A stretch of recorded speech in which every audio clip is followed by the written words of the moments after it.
सुबह जाते थे, शाम को भी जाते थे, पापा को यहाँ लखनऊ लेके दवा भी कराते थे। दवा कराने के बाद फिर जाते थे, पापा को बिठाते थे और फिर वहाँ पे बैठाने के बाद भी ये रनिंग करते थे। जिस दिन रिजल्ट आया इनका, ये पूरी रात सोए नहीं है। इनकी एक ख्वाहिश थी ना कि मुझे दरोगा बनना है तो बनना है। जब सीआरपीएफ मैंने छोड़ दिया इसी चीज़ के लिए, तो मुझे दरोगा बनना है बस। 121 पे कट ऑफ है और आपको कितने हैं? सर 123।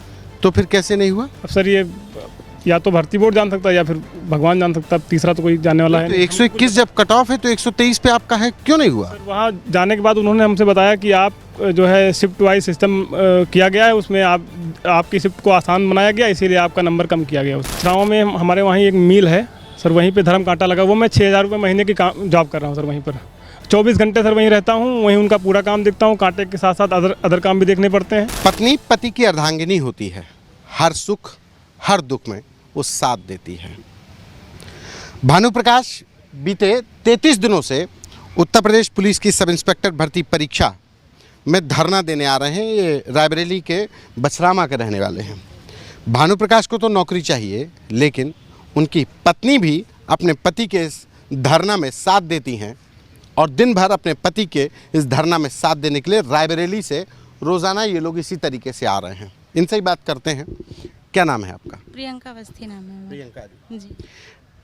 उनकी तो नौकरी लगनी है, आप क्यों परेशान हो रही हैं? अरे सर, मतलब इनकी एक ख्वाहिश थी कि मैं दरोगा बनूं और इनका स्कोर भी अच्छा था, 123 नंबर थे, तो इसलिए सबको लग रहा था कि इनका हो जाएगा। और जब मतलब इतना मेहनत कर रहे थे, सुबह शाम पढ़ाई भी कर रहे थे, ना खाना खाने पे ध्यान देते थे ना कुछ नहीं, पढ़ते रहते थे। तो बोलते थे कि मैं प्रियंका मैं बन जाऊंगा, देखना मैं ये करूंगा मैं वो करूंगा। पापा जी की तबीयत भी बहुत ख़राब थी जिस टाइम मतलब रिजल्ट आया। ये रनिंग करने डेली जाते थे, सुबह जाते थे, शाम को भी जाते थे, पापा को यहाँ लखनऊ लेके दवा भी कराते थे। दवा कराने के बाद फिर जाते थे, पापा को बिठाते थे और फिर वहाँ पे बैठाने के बाद भी ये रनिंग करते थे। जिस दिन रिजल्ट आया इनका, ये पूरी रात सोए नहीं है, मतलब इतना रो रहे थे। मेरे से बोले प्रियंका मेरा जो है ना सब कुछ खत्म हो गया, अब कुछ नहीं है मेरे पास, एज नहीं है। मैंने बोला कि परेशान मत होइए, अभी ये नहीं हुआ दूसरी होगी। पर मुझे नहीं लग रहा था कि इनका नाम नहीं आया है। मैं सोच रही थी इनका नाम आया है, मैंने कहा फिर से चेक करिए आपका नाम आया होगा। ये बोले मैं आज सुसाइड कर लूँगा। मैंने कहा ऐसा कुछ नहीं करना है, आप परेशान ना होइए, आप दूसरा एग्ज़ाम दीजिए, शायद इससे बड़ी कोई अच्छी जॉब मिल जाए। बट मैं ना सुबह पता चला मुझे कि जनता दरबार जाने से होता है सब, तो मैं सोची कि लाओ मैं जनता दरबार जाती हूँ, सीएम सर से मिलती हूँ जाके। मैं वहाँ भी जाने लगी। मैं सुबह 5 बजे बछरावा से आ जाती थी यहाँ पर। जब वहाँ मैं पहुँचती थी तो वहाँ बोला जाता कि टोकन मिलेगा, आप आगे जाइए वहाँ पर टोकन मिलेगा। वहाँ जाने के बाद जब मैं वहाँ पहुँची तो वहाँ पता चला कि 5 बजे के मतलब उसके पहले ही टोकन बट गया है। बोले कि 8:30 बजे के बाद टोकन मिलेगा। मैंने कहा चलिए ठीक है। मैं वहाँ पे बैठी हुई थी। जब मैं बाहर बैठी हुई थी तो अंदर टोकन जाके बांट दिया गया। जब अंदर पहुँची तो जो चेयर में बैठे हुए थे उनको टोकन दे दिया गया। जब बोले कि चेयर में बैठिए, फिर हम लोग चेयर में बैठ गए। चेयर में भी बैठ गए तो जो लाइन लगाए रखे थे उनको टोकन दे दिया। बोलते हैं कि जो है क्या बोलते हैं, अब ये बुजुर्ग लोग हैं इनको दे। चलो ठीक है, मानते हैं कि वो बुजुर्ग हैं, बट हम लोग की भी तो कोई समस्या है ना, हम लोग बिना ऐसे तो है नहीं। जी से मुलाकात हो पाई? नहीं हुई वहाँ पे मुलाकात सर से नहीं हुई। कैसे कितना संघर्ष चल रहा है अभी? मतलब इनकी मेहनत को देख करके आपको बड़ा दुख होता होगा कि क्या हुआ? हम लोग को बहुत प्रॉब्लम होती है कि मतलब ये इतनी मेहनत किए हैं उसके बाद नाम नहीं आया। सब सीआरपीएफ में जॉब भी करते थे, इन्होंने रिज़ाइन कर दिया इसी दरोगा के लिए कि मैं इसमें 100% मेरा इसमें नाम आएगा, तो उस वजह से ये वहाँ छोड़ के चले आए। और मतलब मुझे क्या, मेरी पूरी फैमिली, मेरे हर एक इंसान को इनके ऊपर इतना कॉन्फिडेंस था, भरोसा था कि इनका नाम ज़रूर आएगा। और मतलब इनके हर एक दोस्त, कोई मान नहीं रहा था जिस टाइम रिजल्ट आया है। सब मैसेज यही कर रहे थे कि तुम मस्ती कर रहे हो। जब मैंने सबको कॉल करके बोला कि ऐसा नहीं है, इनका नाम नहीं आया है, तब किसी ने माना कि हाँ इनका नाम नहीं आया है। पूरी रात रो रहे थे, खाना कम से कम 4 से 5 दिन खाना नहीं खाए। मेरे एक भैया हैं। घर वालों को क्या बता रहे हैं? घर वाले कैसे मैनेज कर रहे हैं? अच्छा, अब आप वहाँ से सब इनको समझाते हैं कि परेशान ना हो, कोई ये ज़रूरी नहीं है कि एक नौकरी ही थी तुम इसलिए परेशान रहते हो, इसके लिए परेशान ना हो, तुम्हारे लिए बिजनेस करवा दिया जाएगा। बट इनकी एक ख्वाहिश थी ना कि मुझे दरोगा बनना है तो बनना है। जब सीआरपीएफ मैंने छोड़ दिया इसी चीज़ के लिए, तो मुझे दरोगा बनना है, बस यही चीज़ हमेशा बोलते रहते हैं।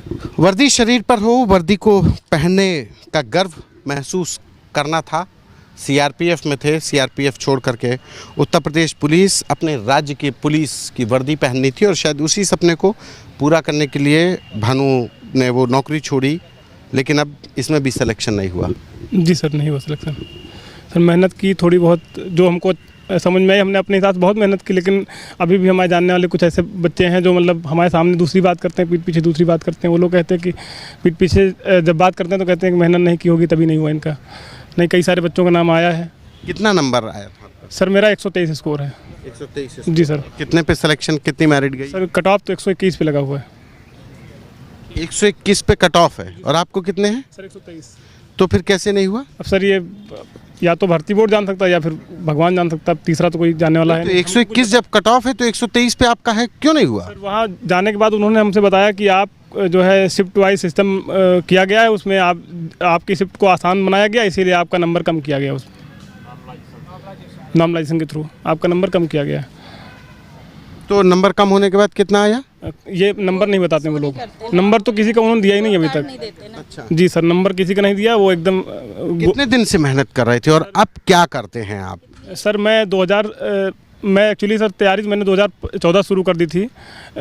मेरा पहला बैंक एग्ज़ाम निकला हुआ था, उसमें मैं इंटरव्यू से बाहर हुआ था क्योंकि मेरा ड्रेसिंग सेंस अच्छा नहीं था उसमें। तो मैंने सोचा चलो ठीक है, यहाँ नहीं हो पाया, कोई बात नहीं, आगे मैं मेहनत करूँगा। सिपाही भर्ती परीक्षा में अभ्यर्थी था अखिलेश सरकार में, उसमें मेरा नहीं हुआ, थोड़े से नंबर से बाहर हुआ, 1.5 नंबर से बाहर हो गया था। उसके बाद फिर मैंने उसी साल 2015 में एग्ज़ाम हुआ SSC GD का, उसको निकालने के बाद मेरी 17 में ज्वाइनिंग होती है। पहले मेडिकल होता है, फिर सर री मेडिकल होता है मेरा। उसके बाद 17 में मेरी ज्वाइनिंग होती है, 21 मार्च को, यहीं लखनऊ बिजनौर सेंटर पे ज्वाइन करने के बाद मैं कुछ दिन तक CRPF में एज ए मतलब रिक्रूट था वहाँ पर। तो उसके बाद मुझे जब पता चला कि मेरी भर्ती परीक्षा होने वाली दरोगा की, तो मैंने वहाँ कोशिश की कि मुझे लीव मिल जाए।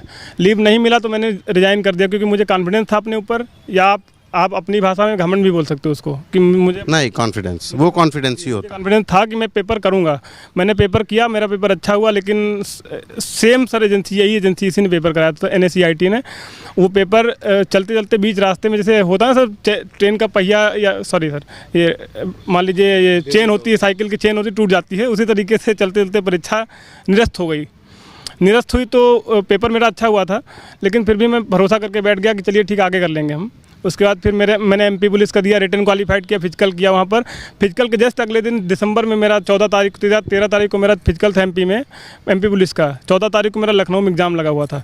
मैंने यहाँ आके बढ़िया मेहनत करके पेपर दिया, क्योंकि मेहनत तो मैं सर पहले से कर रहा था उसके लिए। पेपर दिया, मेरा बढ़िया सब कुछ हुआ। मैं GK में फेल हो गया सर। इस परीक्षा में आप GK में फेल हो गए? अच्छा, अच्छा। 17 की परीक्षा में मैं GK में फेल हुआ सर। उसके बाद अभी की जो परीक्षा थी उसके लिए कितनी तैयारी कब से कर रहे थे?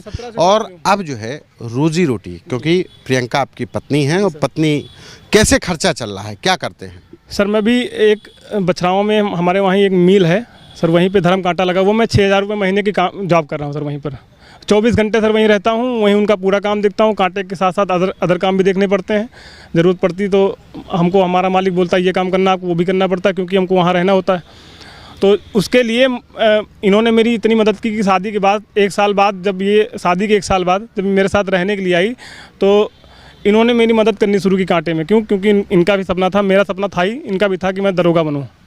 मेहनत करके मैं लगातार सर, मैंने 17 से लगातार मैं तैयारी कर रहा हूँ। समय मिलते मतलब जब भी समय मिलता है, रात में, दिन में, दोपहर में, मेरे पास CCTV कैमरे लगे हुए वहाँ पर। 6,000 रुपये में पति पत्नी का खर्चा, रायबरेली में रह करके, और अब आप धरने पे आ रहे हैं। रोज आती है पत्नी आपकी? सर अब क्या बताएं सर जी, हम कैसे मेहनत करते हैं हम ही जान सकते हैं सर उसको। दूसरा, क्योंकि हमारे 3-4 मित्र ऐसे हैं जो कहीं कोई जॉब कर रहा है, कहीं कोई जॉब कर रहा है। मैं कितनों का सर मैं उधार लेके बैठा हूँ सर। इस भरोसे पे था कि आज नहीं कल दे दूंगा आपको वापस, दरोगा बनूंगा तो पक्का चुका दूंगा। भरोसा कि नौकरी मिलेगी, और नौकरी मिलेगी तो जिन लोगों से उधार लिया है उनको वापसी भी होगी और सपने भी पूरे होंगे। लेकिन जिम्मेदार किसको कहें, इस व्यवस्था को, इस सिस्टम को, कि आज प्रियंका और भानु जैसे लोगों के सपने पूरे हो पाना मुश्किल लगता है। कैमरा पर्सन रोहित के साथ संतोष कुमार, UP तक।